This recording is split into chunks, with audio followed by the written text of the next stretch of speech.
Le féminisme africain à l'ère de la soumission féminine, c'est le titre du dernier essai de 178 pages paru aux éditions L'Harmattan. L'auteur, Manouka Oyomo, écrivaine féministe qui, à travers des analyses succinctes, met en lumière la lutte féministe placée sous le prisme du concept de soumission. La dédicace du livre s'est faite le 24 novembre 2021 à la Fondation Friedrich Naumann. Je pense que c'est un très bon livre parce que déjà, il vient pour répondre à une panoplie de questions que bon nombre de personnes se posent.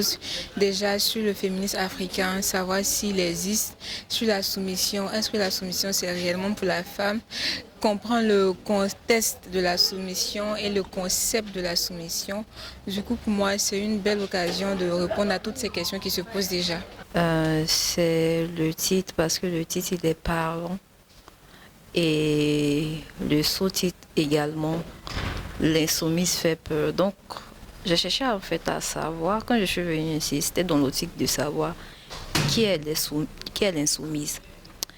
Et là, à travers l'intervention de l'auteur, et j'ai compris en fait que l'insoumise en fait est une idéologie. C'est un livre qu'on doit recommander, Puis c'est un thème qui est d'actualité, c'est un thème vraiment qui est sérieux.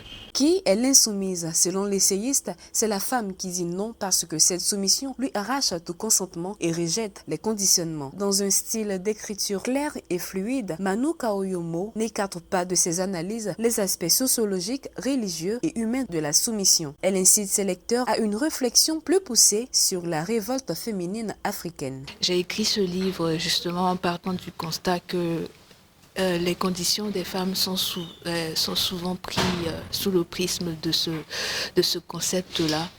Et donc j'ai voulu en parler parce que, mine de rien, c'est un contexte, c'est un concept qui est tabou, mais en même temps qui est très présent.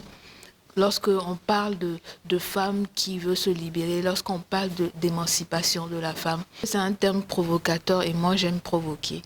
Voilà, tout simplement, je suis une provocatrice née peut-être.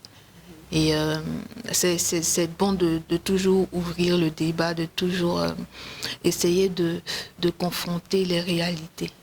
Diplômée en droit public en mention monde contemporain, la passionnée de droits humains s'est engagée à mettre sa plume au service de la cause féminine. Elle est également auteure du roman d'autofiction « Je ne voulais pas vivre ma vie, les prisons d'une âme en peine » sorti en 2019.